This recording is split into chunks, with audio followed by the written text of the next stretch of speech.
ओम शांति। विशेष सवेरे चर्चा की थी हम भविष्य के राजा कैसे बने और उसके लिए कैसे दरबार लगाना है, क्या क्या करना है, डिटेल में बताया था। लेकिन वही राजा बनने के लिए स्थिति चाहिए, आत्मिक स्थिति। भाई ने प्रश्न पूछा था आत्मिक स्थिति का भी डिटेल में। तो अब हम अशरीरी स्थिति, विधेय स्थिति, बिंदु स्वरूप विस्वरूप स्थिति, इसको हम कैसे बनाएं, इसका सबसे पहले पुरुषार्थ में महत्व क्या है और उसको कैसे बनाएं, इसके बारे में डिटेल में चर्चा करेंगे। मुझे लगता है इस ज्ञान मार्ग में सबसे महत्व का विषय है अशरीरी बनना, विधेयी बनना, बीजरूप बनना, बिंदु बनना, क्योंकि इसी से ही हमारे अंदर देवताओं के संस्कार आएंगे और देवताओं की संस्कृति आएगी। कोई भी मुरली उठा करके आप देखो, बाबा कहते बच्चे आत्मा समझो, आत्माभिमानी बनो, क्योंकि इस विद्यालय का यही पाठ सबसे महत्व का है। मुझे लगता है दादियों ने और कोई बातें की नहीं, लेकिन इसी पाठ से दादी संपन्न बनी, दादियां ब्रह्मा बाबा भी संपन्न बना। आज दुनिया में शास्त्र थे, ग्रंथ थे, ज्ञान था, लेकिन तो भी विकार बढ़ते गए, कम नहीं हुए। तो विकार पर जीत प्राप्त करने का पुरुषार्थ क्या है? ये अशरीरी स्थिति, विधेयी स्थिति, निराकारी स्थिति। क्योंकि जो इस स्थिति में रहता है, इस स्वरूप में टिकता है, उसको अति इंद्रिय सुख मिलता है। और जिसको अति इंद्रिय सुख मिलता है, संस्कार विकार फीके लगते हैं। समझो कोई जिलेबी खाता है, उसको मुरमुरा दो, खाएगा? कहेगा नहीं नहीं, जिलेबी का अब ये चीज नहीं चाहिए। कोई अच्छी चीज खाता है तो निम्न स्तर की चीज उसको आकर्षित नहीं करती। इसी तरह अगर मुझे विकार अपने तरफ खींचते हैं, संस्कार अपने तरफ खींचते हैं, मैंने जिलेबी नहीं खाई, अर्थात अशरीरी स्थिति की, आत्माभिमानी स्थिति की अनुभूति ही नहीं की। इसीलिए बाबा कहते बच्चे ये आत्मा का अनुभव करो। राम रावण का युद्ध चलता है, राम रावण का एक सिर काटता है, वो कट तो जाता है, दोबारा जुड़ जाता है, फिर सिर काटता है, दोबारा जुड़ जाता है। विभीषण आता है, कहता है ऐसा नहीं मरेगा, उसके नाभि में तीर लगाओ, और नाभि में तीर लगाया तो रावण क्या हो गया? मर गया। इसी तरह आज हम भी विकारों को मारने में लगे, कोई 40 साल से, कोई 10 साल से, कोई 20 साल से। कभी काम का अलग गला काट तो देते हैं, 2-4 महीने के बाद फिर जुड़ जाता है, फिर काट देते हैं, फिर जुड़ जाता है, फिर परेशान हो जाते हैं, कहते हैं ये संस्कार बदलना बड़ा मुश्किल है। कारण क्या? हमने देह भान के नाभि में तीर नहीं लगाया।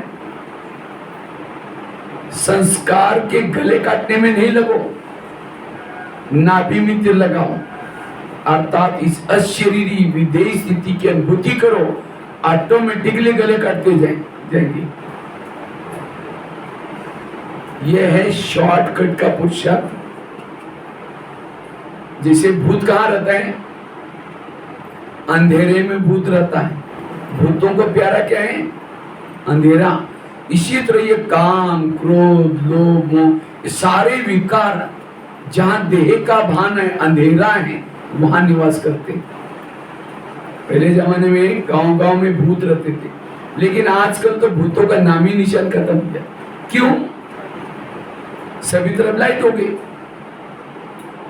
इसी तरह जैसे जैसे हमारा द्वापर के बाद आत्मा की लाइट कम होती गई, धीरे धीरे हमारे शरीर के घर में भूत आकर के प्रवेश करना शुरू किया और सबके बंगले अब भूत बंगले बने।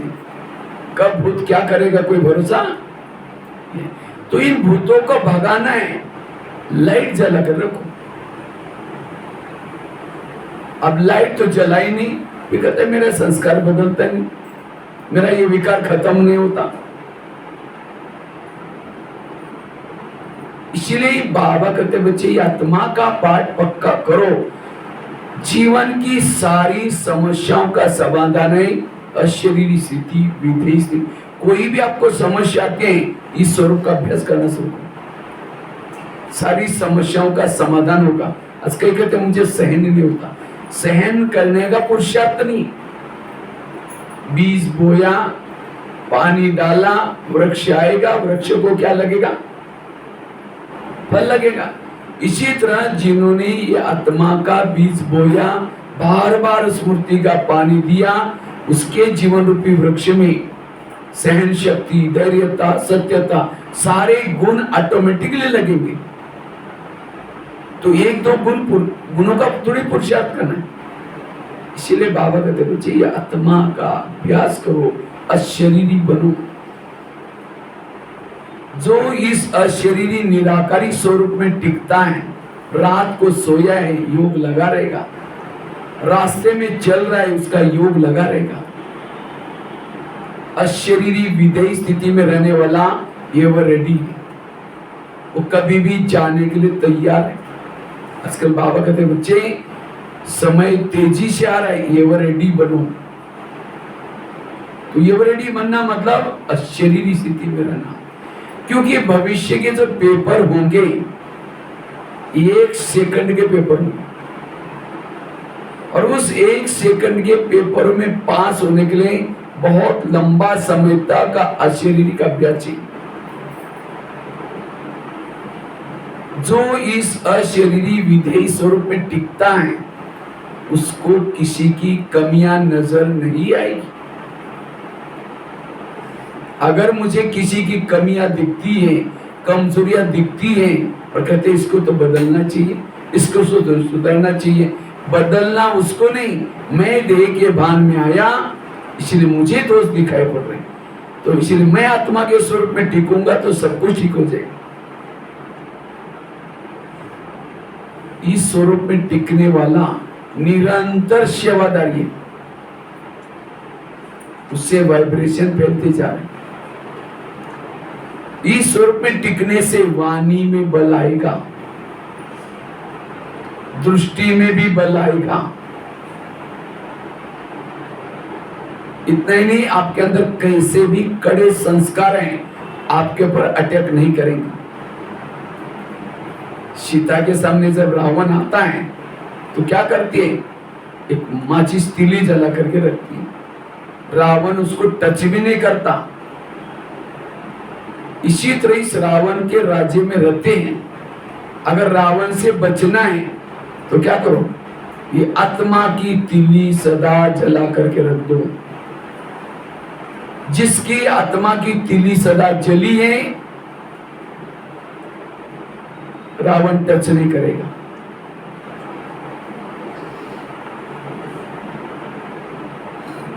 अगर मुझे निरंतर योगी बनना है, निरंतर सोल कॉन्शियस रहो। जो खुद को भूल जाता है, खुदा भी क्या होता है उसे भूल जाता है। आत्माभिमानी स्थिति की महिमा अपरंपार है। जैसे बिल्डिंग बनाई जाती है, बिल्डिंग का फाउंडेशन कैसे चाहिए, मजबूत चाहिए। जितना खर्चा ऊपर का होता है उतना ही खर्चा कहाँ होता है, नीचे का फाउंडेशन का। इसी तरह हमारी तो 84 जन्मों की बिल्डिंग बन रही जा रही है। इसलिए हमारा आत्मा का फाउंडेशन कैसा चाहिए, पक्का चाहिए।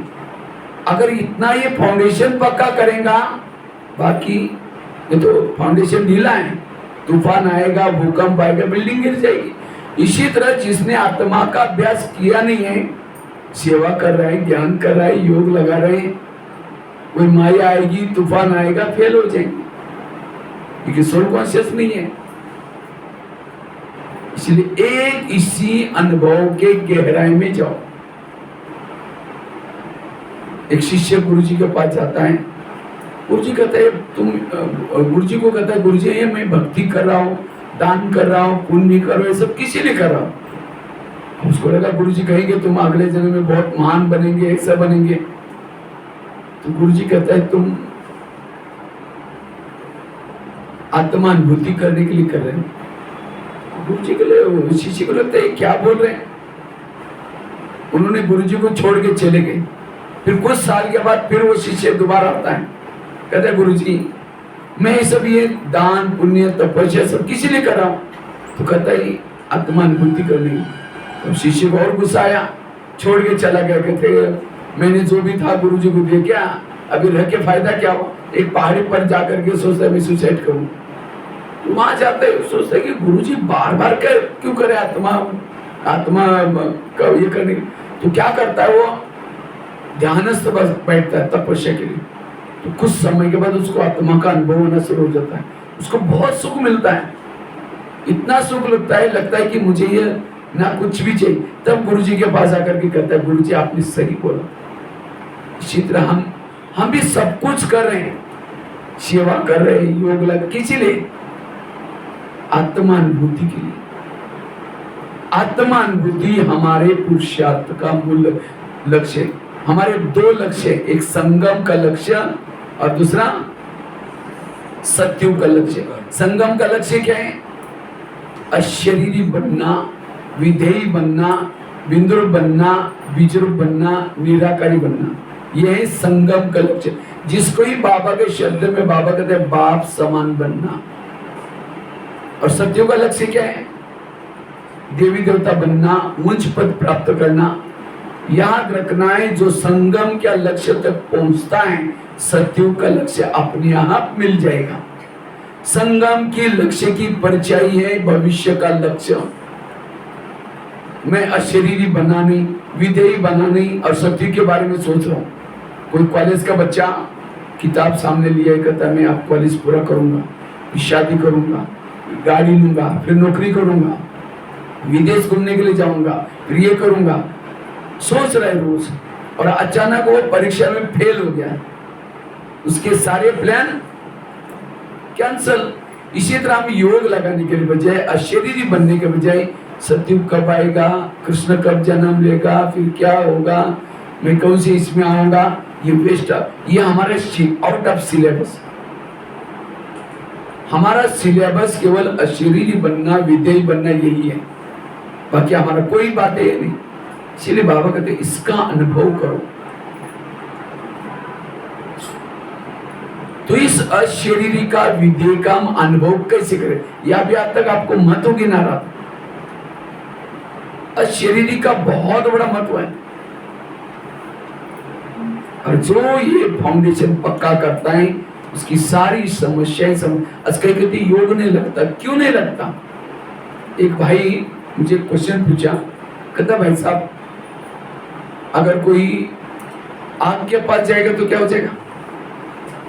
गर्मी का अनुभव होगा, कमेंट्री करने की जरूरत है? ओह कितनी आग लग रही है, कितना गर्म लग रहा है, बोलने की जरूरत है? अब कोई गरीब हो अमीर हो सबको लगेगा। अगर कोई बर्फ के पास जाएगा तो क्या हो जाएगा? ठंडा आएगा, उसके लिए भी कोई कमेंट्री करने की जरूरत नहीं। अगर कोई सर्वशक्तिमान शिव बाबा के सामने बैठेगा तो क्या होगा? क्या होगा? हाँ? शक्तियों का अनुभव होना चाहिए। लेकिन कहता है मैं माउंट आबू में गया था, शांति वन में बाबा का अवतरण हुआ था, गुलजार दादी के तन।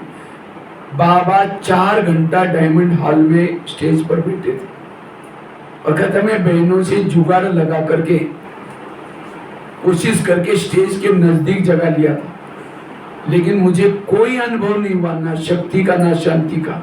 उसको बाबा के लिए डाउट आया, तो उसको मैंने एक छोटा सा एग्जाम्पल दिया। अगर बड़ा सा कोई चुंबक है और उस चुंबक के सामने लोहे के टुकड़े डालो तो क्या हो जाएगा? खींच लेगा। इसका मतलब चुंबक कैसा है? पावरफुल है, बहुत अच्छा है। लेकिन कुछ चुंबक के कुछ लोहे के टुकड़ों को बड़े से कपड़े के थान के अंदर लपेट लपेट लपेट लपेट करके डाल दो, खींचेगा? चुंबक खराब है, चुंबक अच्छा है। लोहे के टुकड़ों को किस में डाला है? कपड़े के अंदर लपेटा हुआ है। इसी तरह बाबा भी एक सर्वशक्तिमान चुंबक है, लेकिन उस सर्वशक्तिमान के सामने देह भान के कपड़े के अंदर लपेट करके बैठेंगे। सामने तो क्या, स्टेज पर बैठेंगे, सामने बैठेंगे तो भी अनुभव नहीं होगा। इसलिए परमात्मा का अनुभव करना है तो पहले क्या करना पड़ेगा? देह भान को छोड़ने की जरूरत है। इसलिए मधुबन में बाबा मिलन में किसी को बुलाते हैं, कब बुलाते हैं? 1 साल वो ज्ञान में चलना चाहिए, कम से कम 1 वर्ष तो पवित्रता की पालना चाहिए, रोज का रेगुलर स्टूडेंट 1 साल का चाहिए, खान पान की शुद्धि 1 साल तक चाहिए। ये सब किसी ने नियम बना कर दिया था बाबा ने, क्योंकि 1 साल अगर पवित्र रहता है, शुद्ध भोजन खाता है, रेगुलर मुरली सुनता है, अमृत वाला योग करता है, तो थोड़ी सी आत्मा की क्या हो जाएगी, उसकी ज्योति जागृत होगी और आत्मा के स्वरूप में जाकर के वहां बैठेगा, तब जाकर के परमात्मा की अनुभूति होगी। एक गीत है ना, यही कहीं बाबा नजर नहीं आते। किसको नजर नहीं आते? जो देह भान में बैठेगा उसको बाबा नजर कहाँ आएगा? इसलिए आत्मा के स्वरूप में ठीको, हर पल बाबा नजर आएगा। अब घर में बैठे कहते आज धूप तो ही नहीं, घर में बैठे और क्या बोल रहे हैं? धूप तो ही नहीं। अरे धूप चाहिए तो बाहर निकलो, सूरज किरणें फैला रहा है। इसलिए सर्वशक्तिमान अभी भी किरणें फैला रहा है। आप थोड़ा देह बांध के घर पे से बाहर आ जाओ, आत्माभिमानी बनो। इसलिए आत्माभिमानी बनना ये बहुत जरूरी। तो आत्माभिमानी हम कैसे बने? उसके लिए 4 सब्जेक्ट का बैलेंस चाहिए जीवन में, ज्ञान, योग, धारणा और सेवा। परम धाम से शिव बाबा क्यों आए हैं? किसी ने हमें आत्माभिमानी बनाने के लिए आया है। कलयुग क्यों आया? हम देह भान में आए, इसलिए क्या आ गया? अब इस कलयुग को सतयुग में बनाना है। कब बनेगा? जब हम आत्माभिमानी बनेंगे तो कलयुग का क्या बनेगा?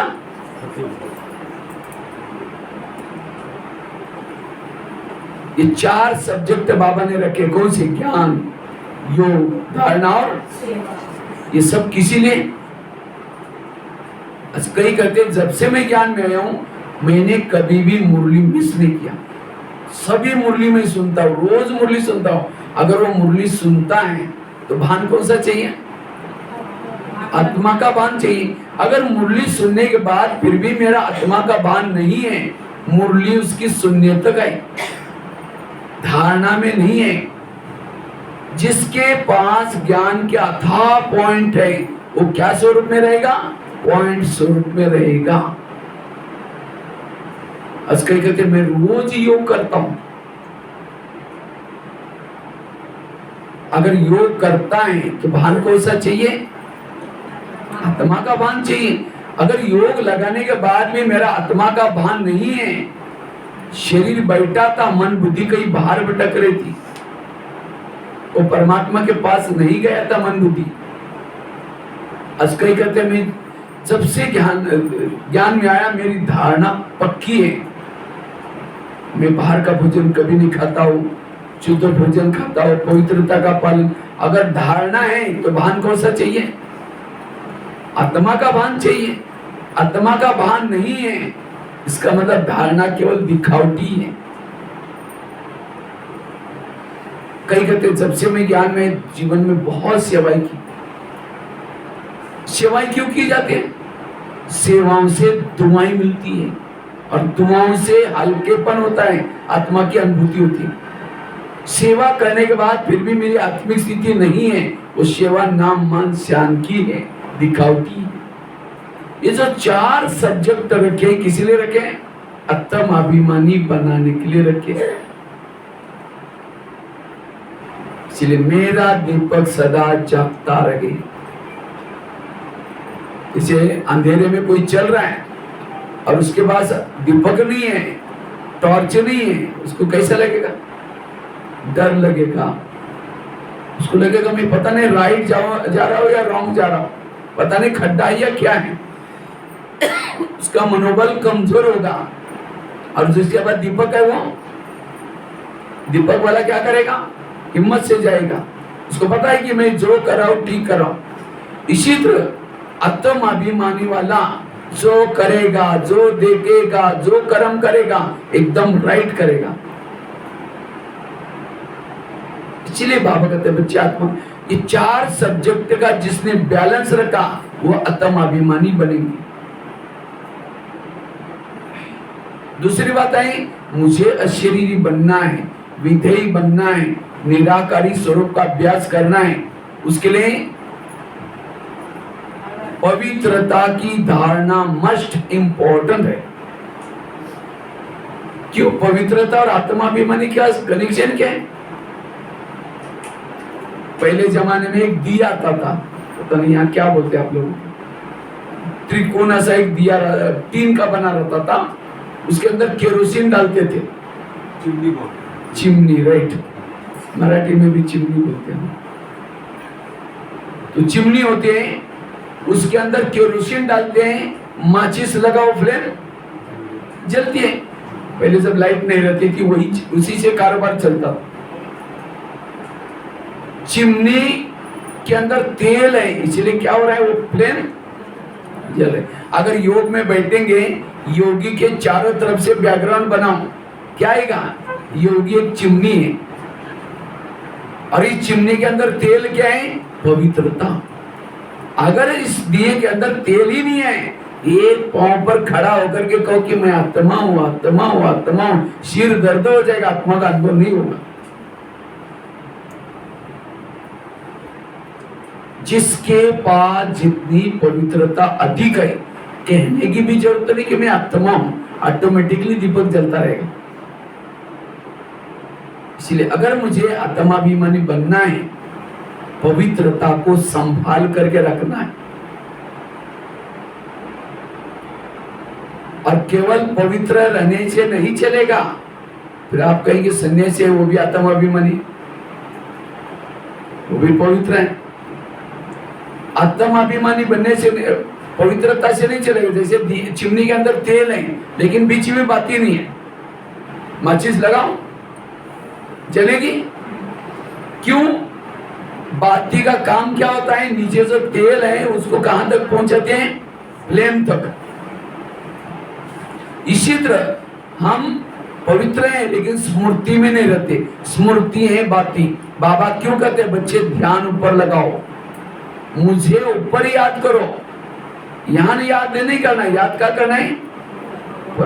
क्योंकि जब हमारी बुद्धि परमधाम में जाएगी, मन परमधाम जाएगा, हमारी पवित्रता की जो ऊर्जा है ये ऊर्जा ऊपर चलेगी। जिसको भक्ति मार्ग में इसको कहा हुआ है ऊर्ध्वगामी। जिसका ध्यान ऊपर जाता है उसकी ऊर्जा कहां चलते हैं? ऊपर। और जिसका ध्यान, जिसके ऊपर किसी व्यक्ति का प्रभाव है, कोई वस्तु का प्रभाव है, अर्थात इस संसार में कहीं भी ध्यान लगा हुआ है, उसकी ऊर्जा नीचे, उसको कहते हैं अधोगामी। इसी से देह भान आता है। इसलिए मेरा ध्यान सदा, मेरा सब कुछ बाबा है, मेरा संसार बाबा है, मेरा और कुछ भी नहीं है। ध्यान ऊपर, जिसका ध्यान ऊपर, ऊर्जा ऊपर चलेगी। पवित्रता से दीपक जलेगा। एक होता है 0 का बल्ब, दूसरा होता है 40 का बल्ब, तीसरा होता है 60 का, 100 का, 120 का और बड़ा सा मरकुरी का। तो चेक करो मेरा बल्ब किस वोल्ट वाला है। ये योग लगाते हैं, थोड़ा बंद होता है, चालू होता है, बंद होता है, चालू हो जाता है। ये थोड़ा सा लाइट चलती है, थोड़ा सा हॉल तक, फिर घर में गए, योग कर्म में बंद ही हो गया। ये है जगो 40 का। अगर आपको विश्व का राजा बनना है, आपकी लाइट विश्व तक फैलनी चाहिए आत्मा का ओरा। दादी प्रकाशमणि माउंट आबू में रहती थी, लेकिन उसकी लाइट पूरा विश्व तक फैलती थी। जिसकी लाइट देश तक जाती है वो एक देश का राजा बनेगा, कोई मुखिया बनेगा। इसलिए आत्मा की लाइट के ऊपर ध्यान दो। और ये लाइट बढ़ती कब आई?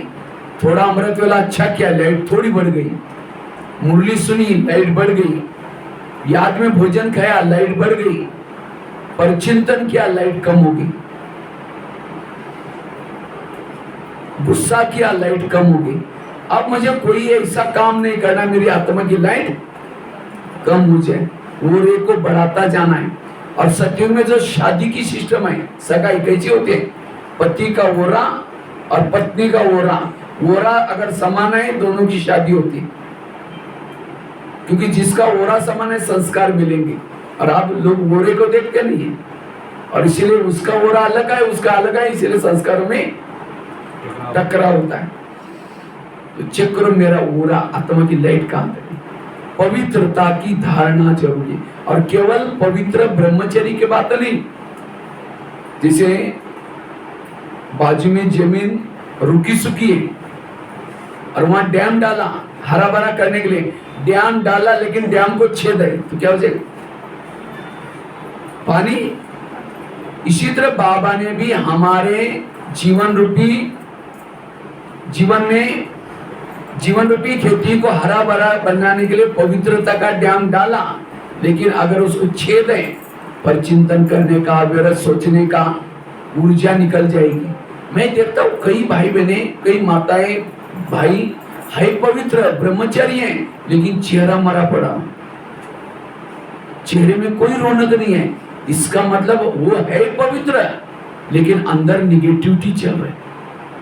कोई ना कोई बातों का टेंशन है, कोई ना कोई बातों की चिंता है, उससे भी आपकी ऊर्जा वेस्ट हो जाती है। इसीलिए उस ऊर्जा को जितना यहाँ भ्रुकुटी में आत्मा का दीपक जलता है, वहां एक प्रकार का तेज निर्माण होता है, और वही तेज आत्मा का दीपक अंदर जल रहा है। और जिसका आत्मा का दीपक जलाने में पवित्रता को यूज किया, उसको ये विकार तंग नहीं करते। इसलिए पवित्रता से सोल कॉन्शियस बनेंगे। कितनी बातें हो गई? 2। पहली बात कौन सी सुनाई? 4 सब्जेक्ट को हमें अपने दिनचर्या में अपनाना। दूसरी, और वो भी यथार्थ। दूसरी बात कौन सी बताई? पवित्रता की धारणा। तीसरी बात है, अगर मुझे निराकारी बनना है, अशरीरी बनना है, विधेयी बनना है, इसमें से भी सबसे पहली बात है पहले आत्माभिमानी स्थिति। और आत्माभिमानी स्थिति जितनी गहराई में जाएंगी उतना अशरीरी स्थिति, मना शरीर का भान से, अशरीरी का ही पावरफुल स्वरूप विधेयी स्थिति, निराकारी स्थिति, और लास्ट क्या है? बिंदु स्वरूप स्थिति। जो बिंदु स्वरूप स्थिति में रहता है उससे विकर्म बिल्कुल ना होते। इतना ही नहीं, वो विकर्म जो हुए हैं वो भी भस्म होने की क्रिया चलती है बिंदु स्वरूप स्थिति में। और बिंदु स्वरूप स्थिति में रहने से खुद के विकर्म विनाश हो रहे हैं। विकर्मों से होंगे नहीं, लेकिन संसार में जो माया के कीटाणु फैले वो भी भस्म होते हैं। इसलिए बाबा बार बार कहते बिंदु स्वरूप में स्थित रहो। और ये बिंदु स्वरूप का आधार है आत्म अभिमानी पहले बनना, आत्मा के भान में रहना, निरंतर रहना, उतना ही बिंदु स्वरूप नेचर, और वही निरंतर योगी बन सकता है। उसका मन चुप है, साक्षी अवस्था है, साक्षी देखते हुए भी मान अपमान निंदा स्तुति में समान, वो स्थिति है। बाप समान वो स्थिति है। ऐसी आत्मा का व्यवहार सबको प्यारा लगेगा। कोई भी संस्कार उसको आकर्षित नहीं करेंगे। तीसरी बात है, अगर मुझे निराकारी विधेयी बनना है 7 स्वरूपों का अभ्यास करो। आत्मा के मूल गुण कितने हैं? 7। शांत स्वरूप, आनंद स्वरूप, शक्ति स्वरूप, प्रेम स्वरूप, पवित्र स्वरूप, सुख स्वरूप, ये 7 स्वरूप। अब ये मैं कोई क्लास नहीं करा रहा हूं, मैंने आत्म अभिमानी स्थिति बनाने के लिए क्या क्या किया था वो बातें आपके साथ शेयर कर रहा हूं। आप भी इसको करो, आपको आत्माभिमानी बनना, अशरीरी बनना हेल्प मिलेगी। मैंने इस बातों को करके आत्माभिमानी स्थिति बनाई। मैंने क्या किया था, सप्ताह के 7 दिन है, तो सोमवार के दिन शांत स्वरूप का अभ्यास करता था, मंगलवार के दिन आनंद स्वरूप में रहना है, आनंद वाली बातें, मुझे कौन मिला है, मैं क्या से क्या बनने जा रहा हूँ, ये बातें याद करके आनंद में रहना है। बुधवार के दिन शक्ति स्वरूप में, मैं मास्टर सर्वशक्तिवान हूँ, मैं कलब की विजयी आत्मा हूँ, सर्वशक्तिवान मेरे साथ में है, शक्ति के स्वरूप में। तो ये 7 स्वरूपों का अभ्यास करने से आत्मा का स्वरूप ऑटोमेटिकली याद आएगा। ये 7 गुणों की कमी यही देहवान आता है। 18 जनवरी आती है तो हम उस समय एक ही गुण को अपनाते, कौन सा? साइलेंस में रहते हैं, मौन में रहते हैं। तो थोड़ा सा क्या होता है, आत्मा का अनुभव होना शुरू हो जाए। ये गुण को भी अपना, तो ये गुण रोज आप अपने दिनचर्या अपनाओ। कोई भी एक स्वरूप में भी सारा दिन रहो, आत्माभिमानी बन जाएगी। जिसको ही बाबा के शब्द में, बाबा क्यों कहते हैं बच्चे, सतो प्रधान बनो। सतो प्रधान मतलब 7 गुणों में भरपूर बनो, शांत स्वरूप, आनंद स्वरूप, बाकी सारे गुण ऑटोमेटिकली आएंगे। ये 7 गुण आत्मा के लिए जरूरी है, इसका अभ्यास करना। 3 बातें होगी। चौथी बात है, अगर मुझे निराकारी विधेयी स्थिति की अनुभूति करनी है, उसके लिए निरहंकारी बनने की जरूरत है। जितना निरहंकारी उतना निराकारी स्थिति रहेगी। ब्रह्मा बाबा ने जाते जाते 3 शब्द बोल के गए, बच्चे निराकारी बनो, निर्विकारी बनो, निरहंकारी बनो।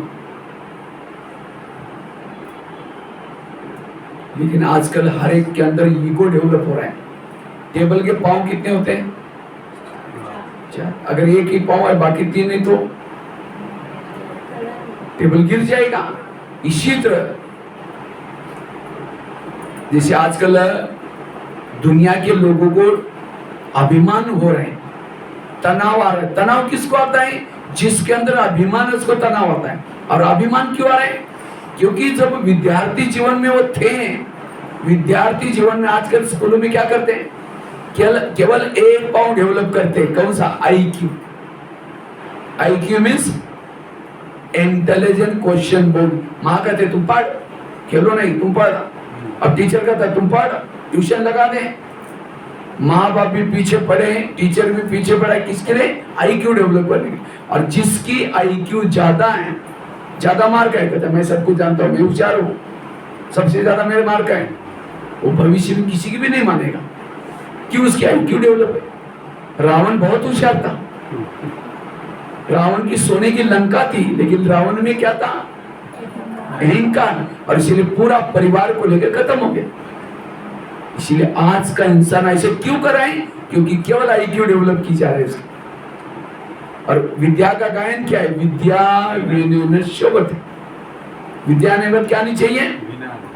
विनम्रता। इसीलिए आईक्यू के साथ उन बच्चों का ईक्यू डेवलप करना, इमोशनल भावनात्मक बनाना, एमक्यू मॉरल डेवलप करना, नैतिकता, और एसक्यू स्पिरिचुअलिटी आध्यात्मिकता।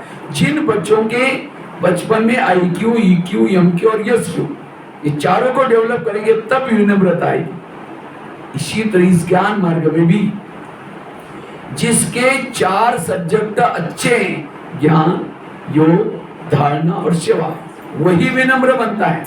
लेकिन कहीं ज्यादा सेवा के पीछे पड़े रहते, जितना केवल सेवा करता है ईगो डेवलप होता है। मैं ज्यादा सेवा करता हूं, मैंने इतनी सेवा किया। अब केवल ज्ञान ही करता रहता है, रोज सबसे पहले आकर के बैठता है, रोज मुरली सुनता है, उसको लगेगा मैं सबसे ज्यादा मुरली सुनता हूं, तो भी ईगो आएगा। अब केवल योग ही करने वालों को भी मैं 5-5 घंटा योग करता हूं, इसलिए चारों सब्जेक्ट का जिसका बैलेंस है वही विनम्र बनेगा। इसलिए चारों सब्जेक्ट का हमें बैलेंस रखना है। तो मेरे अंदर ईगो है कैसा पता चलेगा? अगर किसी ने मुझे पूछा नहीं, मुझे ये नहीं किया, संकल्प चलते, ईगो है। और ईगो वाले सत्संग में नहीं आ सकते, सीधी बात है। क्योंकि मैं एक प्रकार का क्या है, पूछ है। और पूछ वाले जितने भी भगत है राम के, सबको पीछे से पूछ वाले हैं। पूछ वाले कहाँ है? त्रेता युग में। और गोप गोपिका को किसी को भी पूछ नहीं है। वो निरअहंकारी वाले कहाँ जाएंगे? सत्युग। इसलिए अपने पूछ को काटो, जला दो, तब कहाँ आएंगे? सत्युग में। इसलिए आज का स्लोगन में भी कुछ था ना, नम्रता। जिसने नम्रता धारण की वो कभी भी मरता न मरता, वो कभी भी मरता। इसलिए दीदी हमेशा कहती थी, जुग जुग जुग, सीख सीख सीख, मर मर मर। सीखना सीखो, झुकना सीखो, मरना सीखो। कौन सीख सकता है? जो आत्माभिमानी है। कौन झुक सकता है? आत्माभिमानी है। कोई मर सकता है? आत्माभिमानी। निरअहंकारी जरूरी है। पांडव विजय हो गई, लेकिन फिर भी विजय होने बाद भी पांडव हार गए थे। पांडव विजय हो गए थे कौरव के ऊपर, और हार गए थे किसे? अभिमान से हार गए थे। पांडव की विजय हो गई। विजय होने बाद सारे पांडव पहाड़ी पर जाते। 5 पांडव, द्रौपदी, कुत्ता। और पहाड़ी कैसी थी? सीधी। 5 पांडव, द्रौपदी, कुत्ता जब जा रहे थे, लेकिन पहाड़ी का नियम था, वो सत्य चढ़ सकता था, ईमानदार व्यक्ति चढ़ सकता था। अचानक द्रौपदी गिर गई। भीम ने पीछे मुड़ कर दी, द्रौपदी आई नहीं, तो सबको बुलाया, द्रौपदी आई नहीं, एक खड्डे में गिर गई थी। भीम उसकी बहुत महिमा करता है, कितनी अच्छी स्त्री थी, हमारे साथ में रही, जंगल में रही। युधिष्ठिर ने कहा सब कुछ छोड़ा, जंगल में रही। एक बात उसने नहीं छोड़ी थी, कौन सी? उसका सबके साथ प्यार था, लेकिन एक अर्जुन के साथ एक्स्ट्रा लगाव था। छुप छुप करके बातें करते थे, क्या क्या करते थे, और लगाव था इसलिए पहाड़ी पर। और द्रौपदी का लक्ष्य क्या था? मुझे अंत तक पांडवों के साथ रहना है, लेकिन नहीं हुआ। तब रोती है, पश्चाताप करते हैं। ये कहानियां शास्त्रों की, वर्तमान की यादगार है। हमारी भी विजय होगी और सभी पांडवों को पहाड़ी पर जाना है। पहाड़ी मतलब माउंट आबू वाली नहीं, परम धाम। लेकिन इस पहाड़ी पर वही चढ़ सकता है जो सत्य ईमानदार है। अगर मेरा किसी से लगा हुआ है, मेरा किसी से झुका हुआ है, गिर जाएंगे। बाबा के पास जो ब्राह्मण आत्माएं गलत काम करती हैं, अच्छा काम करते हैं, दोनों के भी फोटोग्राफ्स हैं, वीडियो के सहित। जब अंत समय में जैसे धर्मराजपुरी को क्रॉस करना पड़ेगा। धर्मराजपुरी क्या है? जैसे बाबा मिलन में पहले जाते थे तो क्या करते थे? भाई बहने बाबा से सामने से जोन इंचार्ज बैठी रहती थी, दादियां बैठी रहती थी, उसकी मुख्य टीचर वो भी बैठती थी, और वहां से एक एक करते जाते थे। इसी तरह धर्मराजपुरी में भी बाबा होगा, सब जोन इंचार्ज होंगे, दादियां होंगी, और वहां से एक को जाना होगा। और जब जाएगा उस समय उसकी स्क्रीन चलेगी, दो स्क्रीन, एक बाजू में उसने क्या क्या गलतियां की उसकी फोटोग्राफ्स, प्लस बाबा क्या बनाने वाला था उसके फोटोग्राफ्स। कोई गलत काम किया उसका फोटो दिखा करके बाबा कहेगा कि किसका, तुम्हारा है किसी और का है? उस समय चेहरा बाबा कहेगा ये तुमने किया है, तुमको ऐसा बनाने वाला था, ये कैंसर है, जाओ दास दासी बन जाओ। कितना पश्चाताप हो गया। इसीलिए अब मुझे कोई भी गलत काम नहीं करना है, फेल हो गया। आगे चला, नकुल गिर गया। नकुल को बुद्धि का अभिमान था, आगे गया, सहदेव गिर गया। सहदेव को सहयोग करने का अभिमान था। उनको लगता है सहयोग कौन है? सहदेव मतलब सहयोग करने वाले। किसी ने गाड़ी दिया होगा, किसी ने क्या क्या किया होगा, मैंने इतना सारा बहनों को दिया, फिर भी हमको पूछती नहीं, फिर भी ये करते, क्या हो गया? अभिमान फेल। भीम गिर गया। भीम है कर्मना सेवा करने वाला, किचन में काम करता था।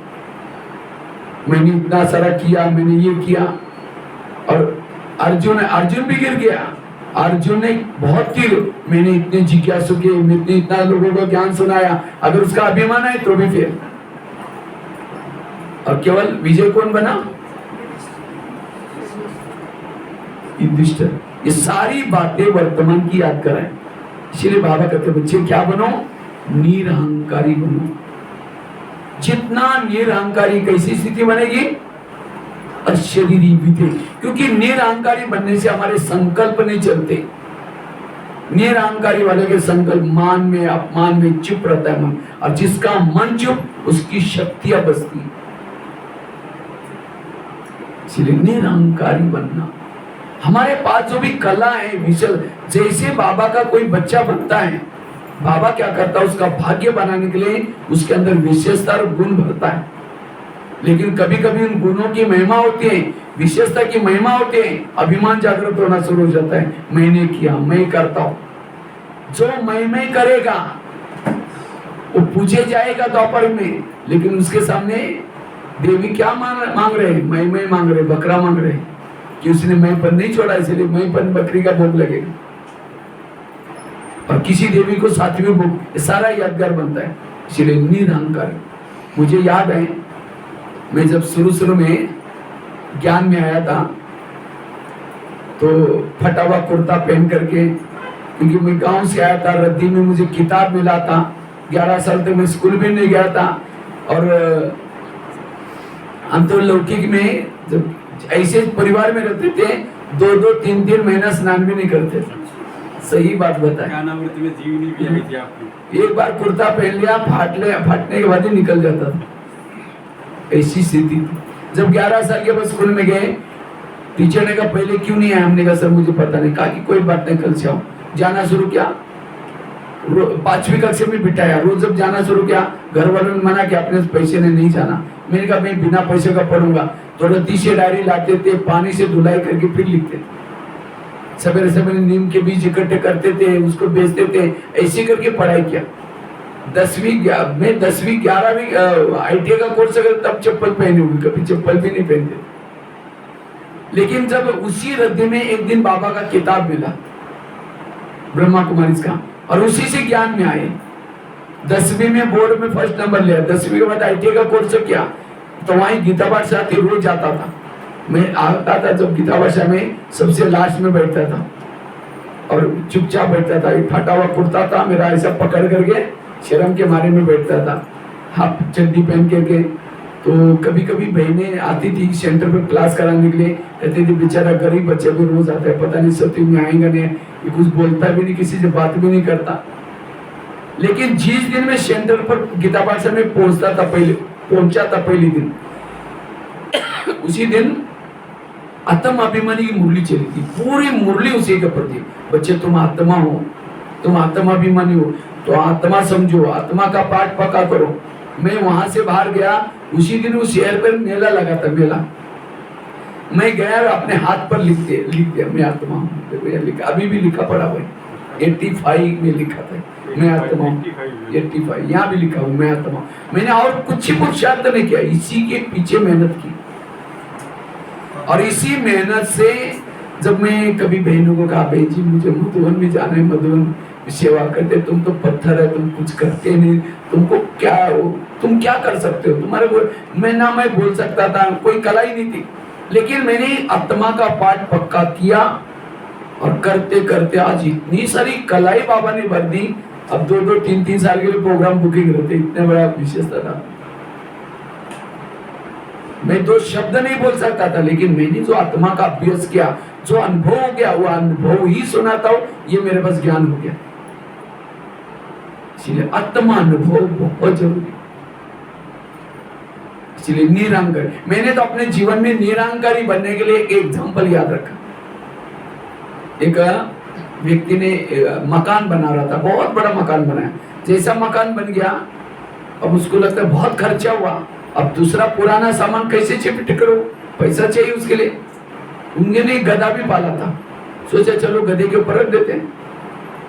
थोड़ा थोड़ा थोड़ा सारा शिफ्ट किया, लेकिन एक मूर्ति बची थी। अब सोचे मूर्ति को कैसे लेके आओ, सोचे चलो गधे के ऊपर रख देते हैं, कपड़ा ढक देंगे, कोई बेडशीट वगैरह कौन देखेगा। अब कपड़ा ढक करके लेके आ रहा था। अब जैसा गधा चलता है, वो मूर्ति के ऊपर का धीरे धीरे सिर के ऊपर का बेडशीट हट गया, कपड़ा हट गया, सिर दिखना शुरू किया। जैसे सिर दिखता है, लोग नमस्ते करना शुरू किया। अब गधे को लगता है नमस्ते मुझे करो। गधे को नमस्ते नहीं करे थे, किसको नमस्ते करे थे? मूर्ति। इसी तरह मैं जब हम भी कभी बाहर जाता हूँ, कई बार क्लास कराते हैं, सेंटर पर जब क्लास कराते हैं 8-10 दिन रहते हैं, तो कई बार बहनें बहुत सम्मान करते हैं, पगड़ी पहनाएगी, ताज पहनाएगी, कई बार मुझे के लिए बहुत सारा लिफाफा देते हैं। लिफाफा में मेरा कोई क्लास सुनने के बाद नहीं दे रहे हैं कि मैं बहुत अच्छा क्लास किया इसके लिए इतना धन है। मैं एक मधुबन निवासी हूँ, मधुबन समर्पित का बैच पहना हुआ है, मधुबन से आया हूँ, इसीलिए सम्मान हो रहा है, इसीलिए लिफाफे मिल रहे हैं। मेरा कोई अगर मैं मधुबन निवासी ना होता, ब्याज ना, कौन पूछता। इसलिए बाबा का सम्मान है, मेरा कुछ भी नहीं। इसलिए निरहंकारी।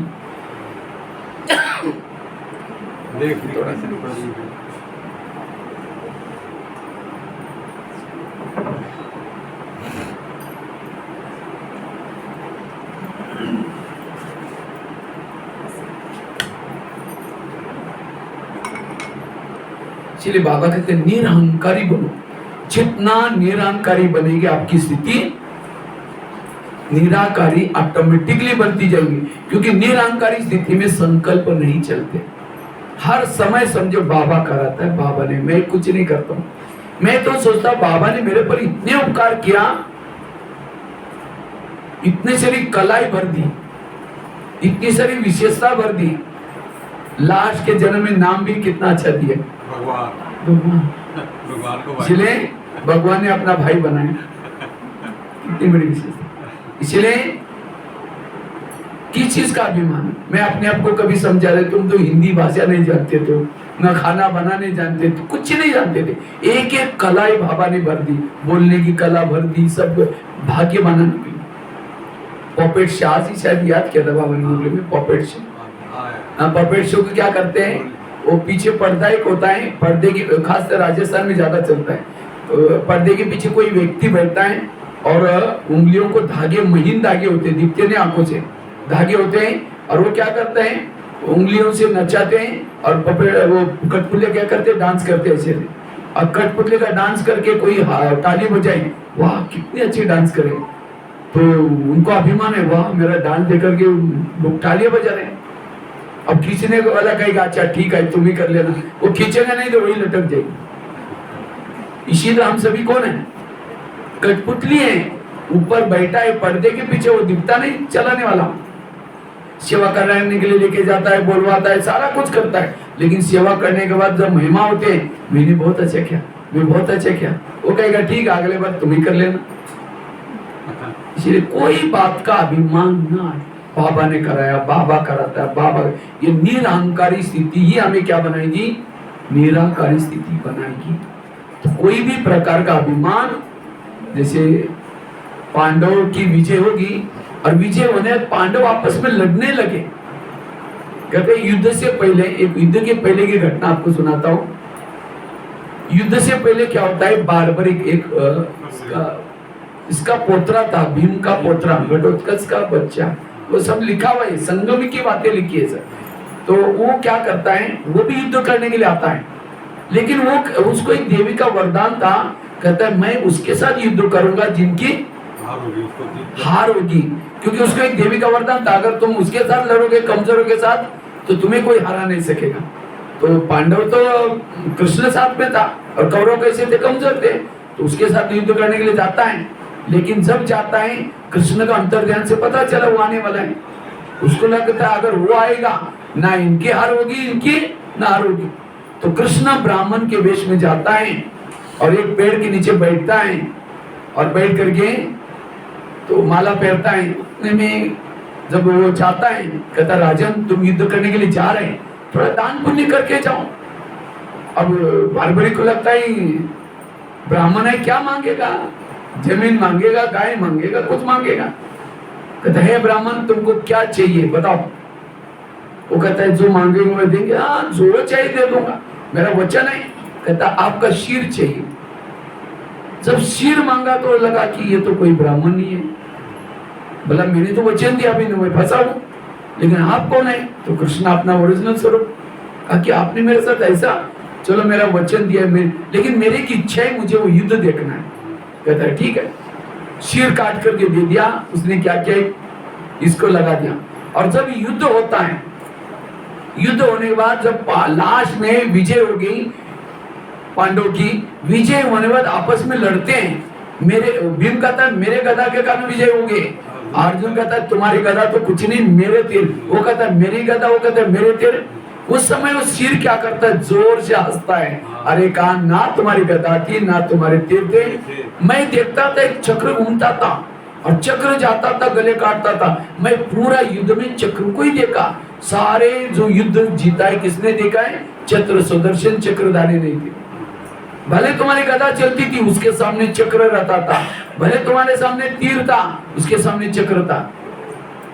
कहने का मतलब अंत तक पांडवों ने कृष्ण को पहचाना ही नहीं। इसी तरह आज ये संगम की यादगार है। आज मेरा सेंटर, ये मेरे जिज्ञासु, मेरे एरिया, मेरा ये, हम आपस में लड़ रहे हैं। जो करा रहा है वो तो बाजी में रह गया।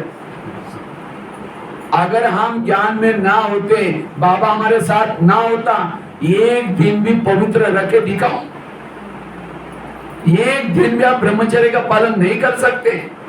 शास्त्रों में लिखा है पति और पत्नी आग और कपास एक घर में नहीं रह सकते।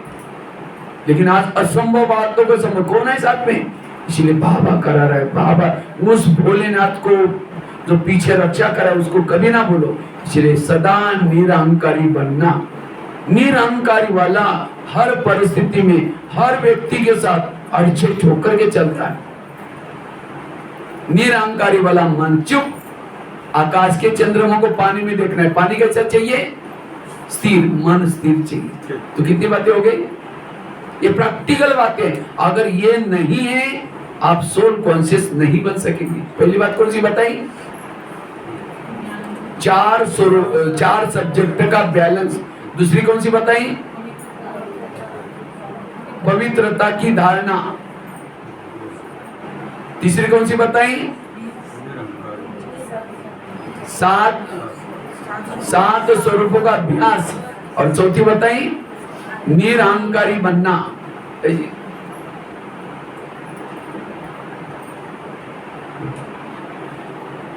चार बातें बताई। पांचवी बात है, अगर मुझे अशरीरी विधेय स्थिति की अनुभूति करनी है, अशरीरी विधेय स्थिति की अनुभूति करनी है, उसके लिए संकल्पों को कम चलाओ, संकल्पों को पॉजिटिव चलाओ। जिसके संकल्प कम, समर्थ, पॉजिटिव, वो आत्माभिमानी बन सकता है।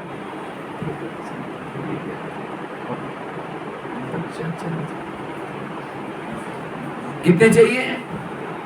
अशरीरी बनने के लिए संकल्प कम चलाओ। लेकिन आजकल ब्राह्मणों के संकल्प क्या हो रहे हैं? स्पीड बढ़ रहा है। कुछ भी हो जाए संकल्प की स्पीड कम कर दो। अगर संकल्प ज्यादा चलते हैं, आपने ज्ञान को समझा ही नहीं, ड्रामा को समझा ही नहीं, कर्मगति को समझा ही नहीं। टोटल ब्रह्मा कुमारी का ज्ञान का सारा है मन को चुप रखना। No question, no correction, no quotation, no opposition, मन चुप। और जिसका मन चुप है वो क्या है? वो अशरीरी है, वो है विधेयी। जिसको बाबा के शब्द में मन का मौन, कोई क्वेश्चन नहीं। कहते पता नहीं, वंडरफुल है, पता नहीं ऐसा कैसे हो रहा है, पता नहीं, अरे ड्रामा का पता है, ये सब का पता है, पता नहीं क्यों बोल रहे। इसका मतलब ज्ञान को समझा ही नहीं। इसलिए संकल्प, अगर आपके संकल्प ज्यादा चलेंगे, दिमाग ठंडा हो गया, गर्म हो, और जिसका दिमाग गर्म होगा, दिमाग में केमिकल उतरेंगे, शरीर की बीमारी होगी। इसलिए कहते हैं ना, जिसका पाँव गरम, पेट नरम, दिमाग ठंडा, उस घर में कोई डॉक्टर है, उसको मार दो डंडा। पाँव को कैसे रखो? गरम, पेट को नरम, दिमाग को। लेकिन आजकल उल्टा होता है, पाँव रहते हैं ठंडे और दिमाग रहता है, और जिसका दिमाग गर्म रहता है, कई बीमारी भी होने की संभव है। आज किसी को पेट के संबंध की बीमारी होती है,